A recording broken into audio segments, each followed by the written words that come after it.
And welcome back to Love Your Food. This week we have another great simple recipe for you. This is miso soup after we made our dashi broth last week. This week we're putting it to use and we're making this delicious miso soup. If you've ever had this in Japanese restaurants, it's actually dead easy to make as long as you have the broth. So let's start with our ingredients. So we have our dashi. This is the broth we made last week. We have some wakame seaweed and some white miso paste. We are using some shimeji mushrooms. Now you can use any kind of mushroom you like. We have some tofu. We have some scallions. These are actually Chinese leeks, and we have a little bit of bok choy. Chinese leeks are kind of halfway between a leek and a scallion. So the first thing we're going to do is we're going to hydrate the wakame seaweed. So we're just going to pop the dry seaweed in a bowl and cover it with some water. We just need to get it rehydrated before we add it to our soup. Then we're going to heat up our dashi. So this is that easy broth we made last week. Again, this is sort of a fish-based broth. It's made from dried tuna shavings and kombu seaweed. Very, very simple, really delicious, and is the basis of this soup. So we're going to start getting that warm on the stove. While that's warming up, we're going to get all of our ingredients ready to go. So we're going to start with the ingredients that are taking a little bit longer to cook. So the scallions or leeks here, we're going to get those cut into some nice small pieces.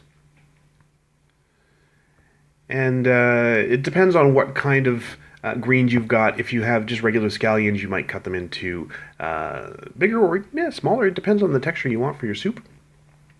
And then the bok choy we're also going to cut up. We're just going to cut it whole like this.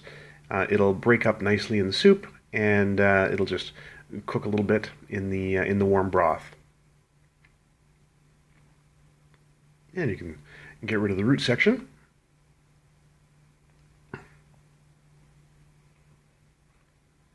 So that's about the size of it.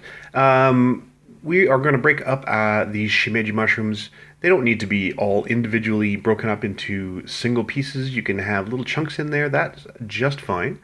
So we're going to break them up into roughly 2 per person for the soup that we're making. 2 clusters. We are going to cut off the bottom bit. They do get a little bit dirty in there, so we're going to cut the bottom off. And if they break up a little bit more in the soup because of that, that's fine. A lot of people use enoki mushrooms in here as well. That's fine. They take a little less time to cook. Woodier mushrooms, like if you're using a tougher mushroom, it's going to take longer to cook. For the tofu, we're just going to cut that into nice small pieces. This should really be as small as you want it in there.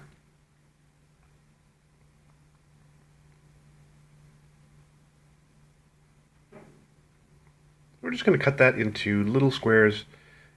Now the tofu really is going to be one of the last things we add to the broth, along with the reconstituted wakame seaweed. So once things start getting a little bit warm, the broth is now boiling.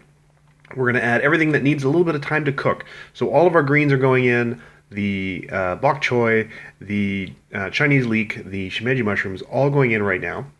So this will give it all a little bit of time to soften up in the broth. A little bit of time to cook and everything. Meanwhile, we're going to get our miso ready. So the amount of miso you use will depend on how much soup you're making. So, of course, as usual, you can see Chef Caleb here is measuring it out. As usual, all of the amounts are going to be in the description below. And we're just going to measure this out into a bowl. And you want to make sure you get enough for all of the soup you're making.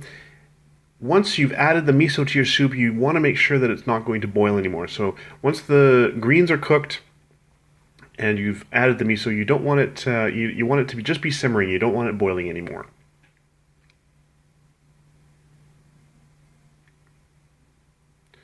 So once everything's had a good amount of time to cook in there, we're going to add our miso. Now, just putting chunks of miso into your soup is not really the best way to do it. It will leave chunks. So we're going to take a little bit of the soup out, add it to the miso, and get it into a much smoother and easier to mix paste. So This will be easier to add to the soup. It'll mix in a little bit easier. It'll sort of dissolve faster in the soup. So you can see it's looking a little easier to mix in already. So we're just going to really gently sort of blend that into the soup. If you decide you need a little more soup, or if the miso you're using is particularly dry, don't be afraid to add a little bit more soup in there. But you can see it's dissolving quite nicely now. And we're just going to keep adding that in. And because we've primed it like that, it's just really, really simple. And will really nicely add to the soup. Just get a little bit of broth in there, clean out the bottom of the bowl. And get all that nice miso in there.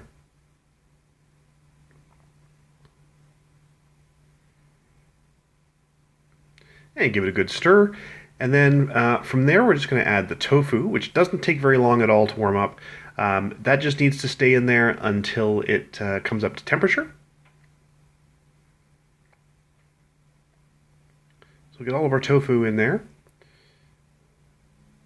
And then we're going to wring out a little bit of the extra water from the Wakame seaweed.